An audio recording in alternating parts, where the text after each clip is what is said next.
행복에 세 가지 조건이 있습니다. 첫째는 something to do, 할 일이 있어야 합니다. 둘째는 something to hope, 소망이 있어야 합니다. 셋째는 something to love, 사랑할 것이 있어야 합니다. 이 세 가지 행복의 조건에 비추어 볼 때 우리 예수님은 행복하셨을까요? 32절을 제가 읽겠습니다. 이르시되 내게는 너희가 알지 못하는 먹을 양식이 있느니라. 아멘. 34절을 여러분 읽어주십시오. 시작.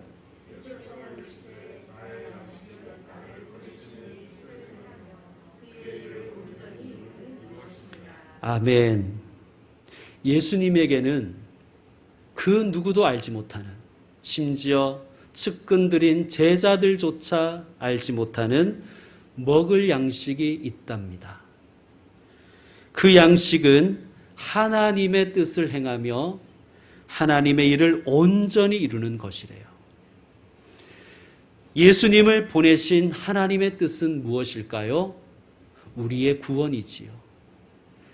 예수님은 우리를 온전히 구원하시는 것, 그 일을 감당하시는 것이 예수님의 밥이라고 말씀하십니다. 예수님은 이 하나님의 일을 위해서 죄인들을 만나고 또 복음을 가르치고 몸과 마음을 치유해 주시고 그 영혼으로 거듭나게 하셨습니다. 이 일이 예수님께는 밥보다 더 좋은 일이었다는 말씀입니다. 우리가 다반사라는 말을 많이 쓰지요. 차다 밥반 일사, 즉 차나 밥을 먹는 것처럼 우리가 자주 하는 일을 다반사라고 합니다. 밥 먹듯이 한다라는 표현을 하지 않습니까? 그런데 여기서 더 나아가 밥 먹는 것보다 더 좋아한다라는 표현도 우리가 씁니다. 얼마나 그 일을 좋아하는지 밥 먹는 걸 잊을 정도로 좋아한다는 것입니다. 예수님이 그러셨다는 거예요. 예수님에게는 할 일이 있으셨고 예수님은 그 일을 음식 먹는 것보다 더 좋아하셨습니다. 행복의 세 가지 조건에 비춰봅시다. 예수님에게는 일이 있으셨습니다. 그리고 예수님에게는 하나님의 뜻을 온전히 이루겠다는 뜻이, 소망이 있으셨습니다. 또한 예수님은 죄인들, 특별히 구원받아야 할 자들을 사랑하셨고 그들의 친구, 우리의 구원자가 되어주시는 그 일을 사랑하셨습니다. 예수님은 행복하셨을까요? 그럼요. 행복하셨으리라 확신합니다. 성도 여러분, 우리도 예수님처럼 행복한 사람 되기를 소망합니다. 하나님의 일을 하며 예수님이 꿈꾸셨던 하나님의 나라를 소망하며 예수님이 사랑한 사람, 예수님이 사랑한 것을 우리도 사랑한다면 우리 역시 예수님처럼 행복한 사람이 될 것입니다. 여러분, 하나님의 일에 쓰임받기를 사모하십시오. 하나님의 일을 사랑하십시오. 하나님의 일이라는 것은 단지 교회의 일만은 아닐 것입니다. 저와 여러분의 일터가 하나님의 일터입니다. 우리의 직업이 하나님의 일입니다. 종교개혁가들은, 특별히 마르틴 루터 같은 사람은 세상의 모든 잡은 콜링이다라고 얘기했습니다. 만약 어떤 이의 직업이 교사라면 티처는 그의 잡이지요. 그런데 그가 자기 학생이 하나님이 기뻐하시는 가치를 발견하게 하고 하나님이 기뻐하시는 삶을 살도록 티칭한다면 그의 잡은 콜링이 되는 것입니다. 성도 여러분, 여러분의 잡이 콜링 되기를 축원합니다. 언제 어디서나 하나님의 일을 할 수 있습니다. 하나님의 뜻을 이루는 일을 사모하십시오. 특별히 가족, 친구, 동료, 그리고 이웃이 예수님을 만나기를, 그래서 구원받기를 꿈꾸는 것, 하나님의 일입니다. 그가 절망하지 않고 소망을 품을 수 있도록 하나님의 뜻을 발견하며 살아갈 수 있도록 기도하고 권면하며 도와주는 일이 하나님의 일입니다. 그런 분들 되시길 바랍니다. 그럴 때 세상에서 얻을 수 없는 참된 행복을 얻으실 줄로 믿습니다. 예수님의 행복은 사마리아 여인에게 전염되었습니다. 사마리아 여인이 예수님을 처음 만났을 때 뭐라고 불렀는지 기억나십니까? 4장 9절에 보면 예수님을 이렇게 불렀습니다. 사마리아 여자가 이르되 당신이라고 불렀죠. 이 여인에게 예수님은 그저 유대인 한 남자였습니다. 자기와 아무 상관이 없다는 얘기입니다. 우리 이 세상에 살아가는 사람들 중에 불신자들이 그렇게 생각하죠. 예수? 2000년 전에 중동의 어느 조그만 시골에서 태어났다는 그 사람 아닌가? 기독교를 창시했다는. 나와 무슨 상관인가? 이 여성도 마찬가지였습니다. 그런데 예수님과의 만남, 그리고 예수님의 말씀을 듣고 그녀가 변화되었습니다. 예수님은 내가 누구인 줄 알았더라면 너가 나에게 물을 달라고 했을 것이다. 내가 주는 물은 이 우물물과 같지 않고 내가 주는 물을 마시는 자는 영원히 목마르지 않고 그 속에서 영생하도록 솟아나는 샘물이 될 것이다. 이 말씀을 듣고는 여인이 충격을 받았습니다. 그리고 그의 호칭이 변화되었습니다. 15절과 19절에서 그녀는 예수님을 뭐라고 부릅니까? 주여라고 부릅니다. 주여. 당신에서 주여로 바뀌었습니다. 근데 사실 15절의 주여와 19절의 주여는 또 다르지요. 15절의 주여는 랍비여, 선생님이여 하는 일반적인 존칭이라면 19절의 주여는 선지자여라는 뜻으로서 주여, 이 주여에는 깊은 존경이 담겨져 있습니다. 그런데 더 결정적으로 오늘 본문에 와서는 완전히 호칭이 달라집니다. 차원이 달라지죠. 28절과 29절에 보시면 여자가 물동이를 버려두고 동네에 들어가서 사람들에게 이르되 내가 행한 모든 일을 내게 말한 사람을 와서 보라. 이는 그리스도가 아니냐. 이제 그녀에게 예수님은 그리스도이십니다. 당신도 아니고 선생님도 아니고 선지자도 아닙니다. 그녀에게 예수님은 이제 구세주이십니다. 구원자이십니다. 성도 여러분, 우리에게도 이런 변화가 있기를 원합니다. 여러분, 신앙이라는 것은요, 변화되는 거예요. 신앙이라는 것은 그 자체가 주의 일입니다. 왜냐하면요, 신앙생활을 한다는 것은 먼저 나의 세계가 무너지는 것을 수용해내는 거예요. 그리고 새로운 세계, 주님의 세계가 내 안에 침입해 들어오는 것을 받아들이는 것이 신앙입니다. 그러므로 신앙한다는 것 자체가 주의 일이죠. 나의 옛사람을 죽이고 새 사람으로 사는 일이기 때문입니다. 여인에게 예수님은 당신에서 선생님으로, 선생님에서 선지자로, 그리고 세상과 자기를 구원할 그리스도로 변화되었습니다. 이 말씀은 다른 말로 하면 이 여인이 이 단계들을 수용해 냈다는 것입니다. 주님의 일이지요. 신앙입니다. 이러자 이 여인에게 놀라운 일이 벌어졌습니다. 그녀는 자기가 뭘 해야 되는지를 깨달았습니다. 전도하기 시작했습니다. 내가 행한 모든 일을 내게 말한 사람을 와서 보라. 이는 그리스도가 아니냐. 아멘. 그녀는 자신처럼 동네 사람들에게도 그리스도가 필요함을 깨달았습니다. 그래서 그들에게 자기가 만난 예수님을 그들도 만나기를, 예수님이 자기의 구주가 되어주신 것처럼 당신들의 구주도 되어주실 것임을 전했습니다. 할 일이 생겼고 소망이 생긴 거지요. 행복의 두 가지 조건을 만족시켰습니다. 그런데 28절에 보면 그녀는 물동이를 버려두고 동네로 들어가 사람들에게 전도했다고 말씀합니다.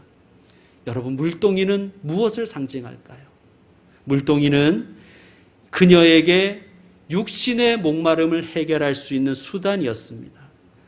그 물동이를 버렸다는 것은 무슨 뜻일까요? 육신의 목마름을 해결하는 일보다 더 귀한 일, 더 사랑할 일이 그녀에게 생겼다는 뜻입니다. 자, 사마리아 여인 행복했을까요? 네, 그녀는 예수님처럼 행복한 사람이 되었습니다. 와서 보라, 이는 그리스도가 아니냐. 와서 보라, 그리스도께서 계신다. 이것은 확신에 찬 행복자의 외침입니다. 성도 여러분, 우리 역시 행복자 되기를 원합니다.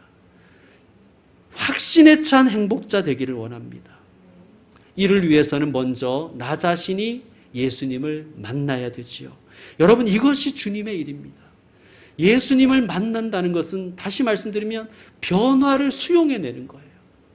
여러분, 쉽지가 않지 않습니까? 내 생각을 버리는 것, 내 가치관을 내려놓는 것, 그리고 주님의 생각을 내 생각으로 품고 주님의 가치관을 내 가치관으로 받아들인다는 것이 어디 쉬운 일입니까? 그것 자체가 주님의 일입니다. 그런데 주님의 일은 여기에서 멈추는 것이 아닙니다. 더 나아가 예수님의 증인이 되는 것입니다. 예수님이 나의 구세주, 나의 그리스도가 되셨듯이 당신에게도 예수님은 구주가 되어주시고 그리스도가 되어주실 것입니다. 이렇게 증거하는 증언자가 되는 것, 그것이 또한 주의 일입니다. 이 주의 일을 우리가 사모해야 되는데, 그런데 우리는 왜 이 와서 보라가 잘 안 될까요? 우리는 왜 전도하지 못할까요? 그것을 예수님은 이렇게 진단하십니다. 여러분, 35절 말씀을 읽어주십시오. 시작.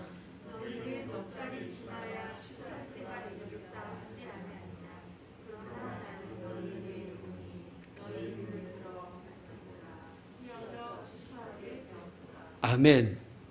이 말씀을 보면, 헬라 성경으로 보면 너희 앞에 우리말 성경에는 없는 부사가 하나 있어요. 에티라는 부사인데 뜻은 아직이란 뜻이에요. 그러니까 조금 더 강조죠. 너희는 아직 넉 달이 지나야 추수할 때가 이른다고 한다. 그렇게 생각한다고 예수님이 말씀하십니다. 그 생각이 문제입니다. 자기가 생각하는 거예요. 아직 때가 아니야. 아직 그럴 단계가 아니지. 나는 아직 멀었어. 내 생각이죠. 여러분, 스스로 재판관이 되지 마십시오. 예수님은 아직 때가 되지 않았다라는 너희의 생각을 버리라고 말씀하십니다. 그건 단지 핑계일 뿐이다. 너의 핑계, 너의 판단, 너의 생각 버리고 너의 눈을 들어 밭을 보라는 거예요. 밭을. 자기의 사정, 자기의 생각, 거기에만 매몰되지 말고 눈을 들어 하나님의 눈으로 밭을 보라는 거예요. 그러면 어떻게 된다는 것입니까? 희어져 추수할 때가 되었음이 보일 것이라는 뜻이에요.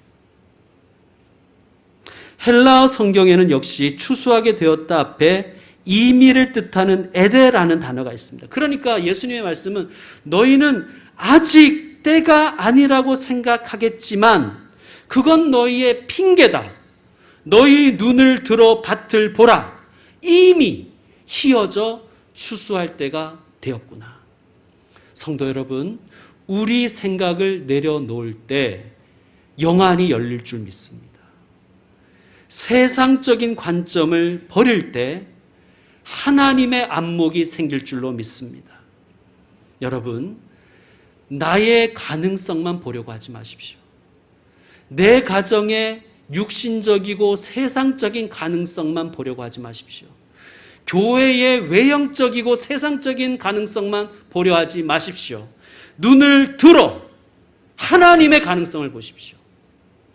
자꾸 변명하고 핑계만 대지 말고 육신의 눈에 속지 말고 하나님의 관점으로 보셔야 됩니다.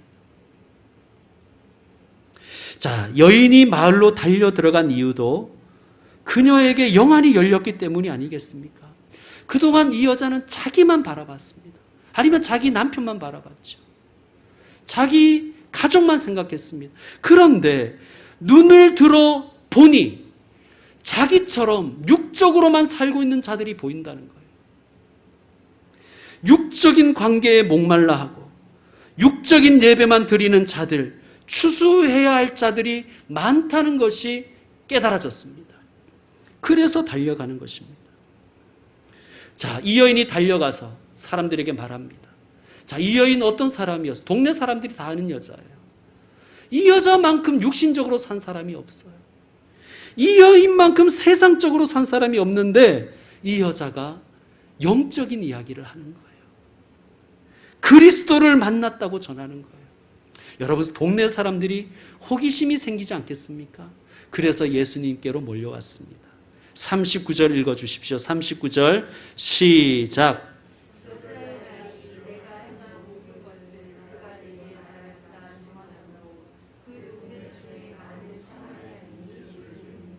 아멘. 여기서 말씀하는 믿음이란 구원을 얻는 믿음이 아닙니다. 여기서 말하는 믿음은 이런 거예요. 야, 저 여자가 쪽집게라더니 용하다더니 과연 그렇구나. 믿음이 가네? 라는 믿음입니다. 아직 육적인 상태를 벗어나지 못했다는 뜻이에요. 그러나 중요한 것은 그들이 예루살렘에 있는 유대인들과 달랐다는 것이 중요한 거예요. 요한복음 그걸 말씀하고 싶은 거예요. 예루살렘의 유대인들은 야, 참 신기하네 라고 생각만 했지 예수님을 영접하지 않았던 거예요. 그런데 40절에 보면 유대인들이 개처럼 여긴 사마리아인들이 예수께 와서 자기들과 함께 유하시기를 청하니 거기서 이틀을 유하셨다고 되어 있습니다. 그들은 유대인들과 달리 예수님이 자신들과 함께 하기를 원했습니다. 그리고 41절을 보면 예수의 말씀으로 말미암아 믿는 자가 더욱 많았다고 말씀합니다. 여러분, 그들은 예수님의 말씀에 집중했습니다. 물론 그전에는 사마리아 여인의 이야기를 듣고 야, 신기하다. 희한한 분이 계신다. 그리스도가 있다면 이분이다. 이런 말을 듣고 신기한 마음에 호기심으로 예수님께 찾아왔다면 이제는 예수님의 말씀으로 말미암아 믿음을 가지게 되었다는 거예요. 여러분, 믿음은 들음에서 나는 것입니다. 말씀의 자리를 사모하시길 바랍니다.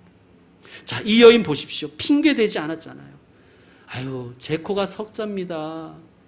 내가 지금 누구를 전도해요? 내가 지금 석자인데 누구를 전도합니까? 아니, 혹은 야, 누가 좀 먹힐까? 누가 추수할 대상인가? 궁리만 하지 않았다는 거예요. 성도 여러분, 우리도 마찬가지입니다. 때를 얻든지 못 얻든지 우리는 말씀만 전하면 되는 거예요. 주님의 증인의 역할만 감당하면 되는 것입니다. 와서 보라. 이는 그리스도가 아니냐. 예수님께로, 예수님을 만날 수 있는 자리로, 말씀을 들을 수 있는 자리로 인도하는 것, 주의 일이요 우리의 사명인 줄로 믿습니다. 예배를 통하여, 말씀을 통하여 하나님께서 그 마음에 역사하실 줄로 믿습니다. 여러분, 그 믿음이 있어야 전도를 하지요. 하나님의 일은 하나님께 맡기십시다. 믿음을 주시는 분은 하나님이십니다. 우리가 주는 게 아니잖아요. 그러므로 우리는 하나님의 일은 하나님께 맡기고 우리가 할 일은 우리가 하면 되는 거예요. 자, 사마리아 사람들이 예수님의 말씀을 듣자 놀라운 변화가 있었습니다. 42절 말씀 다 같이 읽겠습니다. 그 여자에게 말하되 이제 우리가 믿는 것은 내 말로 인함이 아니니 이는 우리가 친히 듣고 그가 참으로 세상의 구주신 줄 알미라 하였더라. 아멘. 예수님의 말씀을 듣고 예수님이 베푸신 표적을 보고도 예수님을 믿지 않았던, 예수님을 몰아내었던 유대인들과는 너무나 대조적이죠. 성도 여러분, 우리가 친히 예수님의 말씀을 듣고 그가 참으로 세상의 구주신 줄 알미라는 이 고백이 사마리아인에게서 나왔다는 것을 우리가 명심하십시다. 사마리아인은 복음을 들어도 깨닫지 못할 거라고 유대인들은 생각했어요. 그러나 그 예상을 완전히 깨버립니다. 여러분, 우리 일만 하면 됩니다. 변화시키시는 분은 하나님이십니다. 거듭나게 하시고 회개하게 하시는 분은 하나님이십니다. 나의 말솜씨나 전도의 방법이 아니라 오직 하나님께 달려 있습니다. 그 믿음으로 증인 되시는 분들 되시기를 축원드립니다. 여러분, 먼저 우리 자신이 예수님과 만나는 자리를 사모하십시오. 다시 말씀드립니다. 예수님을 만난다는 것은 내가 변화되는 것을 받아들이는 거예요. 그러니까 이게 얼마나 중요한 주의 일입니까? 가장 힘든 주의 일입니다. 내가 변하는 게 제일 어렵잖아요. 그리고 우리 자신이 주님께 귀한 열매 되었듯이 우리 역시 나의 가족과 나의 친구와 나의 동료와 이웃이 주님의 열매가 될 수 있도록 주님과 만나는 자리로 인도하는 분들이 되시길 바랍니다. 그것이 주님의 일입니다. 우리가 뿌리면 주님이 거두십니다. 또한 주님이 뿌리신 것 우리가 거둘 수 있습니다. 그래서 우리도 고백하고 우리가 인도한 사람도 이렇게 고백했습니다. 예수님이 과연 세상의 구주시요 나의 구원자이십니다. 이 고백이 나의 입술을 통해서 그의 입술을 통해서 터져 나오는 그러한 아름다운 일을 우리가 소망했으면 좋겠습니다. 이제 말씀을 정리하려고 합니다. 성도 여러분, 주님의 일을 사랑하십시다. 먼저 내가 영과 진리의 예배자 되는 것이 주의 일입니다. 또한 다른 사람이 참 예배자가 될 수 있도록 도와주는 일이 주의 일입니다. 이를 위해서, 이 주님의 일을 위해서는 먼저 그 무엇보다도 지금 하기로 결심하십시오. 여러분, 지금이 적기입니다. 넉 달은 지나야 된다고 핑계 대지 마시고 조건이 좋아지면, 형편이 나아지면 하겠다고 하지 마시고 지금 하십시오. 지금이 적기입니다. 보라, 지금은 은혜 받을 만한 때요. 보라, 지금은 구원의 날이로다. 아멘. 톨스토이가 이런 말을 했다고 합니다. 인생에서 가장 중요한 때는 지금이고, 인생에서 가장 중요한 사람은 지금 만나는 사람이고, 인생에서 가장 중요한 일은 지금 곁에 있는 사람을 위해 좋은 일을 하는 것이다. 지금 하십시다. 미루지 말고 지금 하십시다. 둘째로 주님의 일을 하되 겸손하게 감당하십시다. 여러분, 뿌리는 자가 있고 거두는 자가 있다고 예수님이 말씀하셨잖아요. 우리가 혹시 거두고 있습니까? 심은 자가 있었음을 알고 겸손하고 감사해야 될 것입니다. 심은 자가 있었기에, 징검다리를 놓아준 자들이 있었기에 우리가 거두는 것입니다. 그러므로 누구도 하나님의 영광을 독차지하려고 해서는 안 됩니다. 세 번째로, 주의 일을 하는 우리 역시 씨를 뿌리는 사람이 되었으면 좋겠습니다. 예배에 참석한 모든 분들이 선교를 위해서, 구제를 위해서, 교육을 위해서, 주의 일을 위해서 뿌리는 분들 되시기를 축원드립니다. 남 생각하지 마시고 남이 하나나 안 하나 그런 거 생각하지 마시고 내가 뿌리면 나무가 될 줄로 믿고 뿌리는 것입니다. 나 같은 사람이 몇 명만 더 있으면 숲이 될 것을 믿고 뿌리는 것입니다. 여러분, 사실 우리는 인생을 살아가면서 무엇인가 뿌립니다. 그러나 어떤 사람은 가정과 사회와 교회에 미움과 절망과 저주의 씨앗을 뿌릴 수도 있고 사랑과 희망과 축복의 씨앗을 뿌릴 수도 있습니다. 여러분, 기왕 우리가 심는다면 좋은 것, 사랑과 희망과 축복과 예배의 씨앗을 심는 사람 되어야 되지 않겠습니까?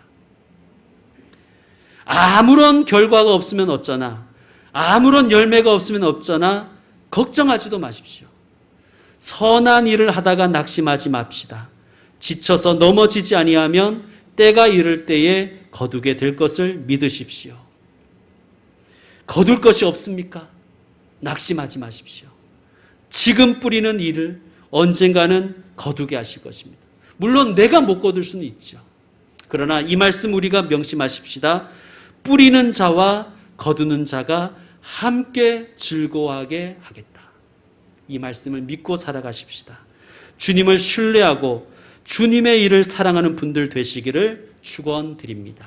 기도하겠습니다. 아버지